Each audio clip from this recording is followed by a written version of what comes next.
Ширээн теннисээр хичээлдэг хүүхдүүд бөмбөгийн хурдтай авч чадахыг харцгаая. За хурдтай давтгаа хэр авахыг харцгаая.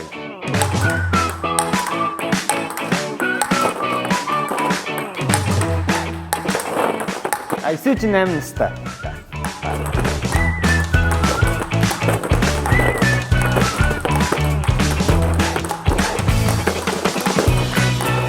Арван настай инрэл хэр хүчтэй бас оновчтой давталж авахыг харцгаая.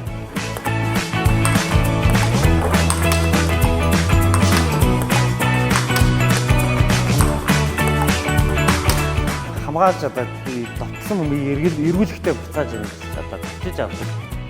Хамгаалагч тоглогч ба айгүй цөөхөн байдаг. Энерги маань тэдний нэг юм. Яаж хамгаалахыг харуулцгаая. Харцгаая. Харуулцгаая.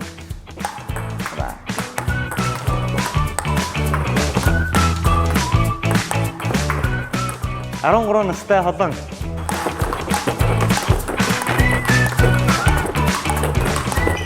Энэхүү спорт маань бүх насныхан бүх төрлийн хүмүүс тоглох боломжтой байдаг. Тэгээд Scott клуб маань анхан шатны ангиудаа цоошин нийслэлтүүдийг авч байна. Тэгээд манай эхний салбар Дөнжин гаруй, хоёр дахь салбар маань Идэв парк, гурав дахь салбар маань их засгийн салбарууд байгаа. Тэгээд бүх салбаруудаар та бүхэн маань холбогдоод бүртгүүлээрэй гэж уриалж байна. Баяртай.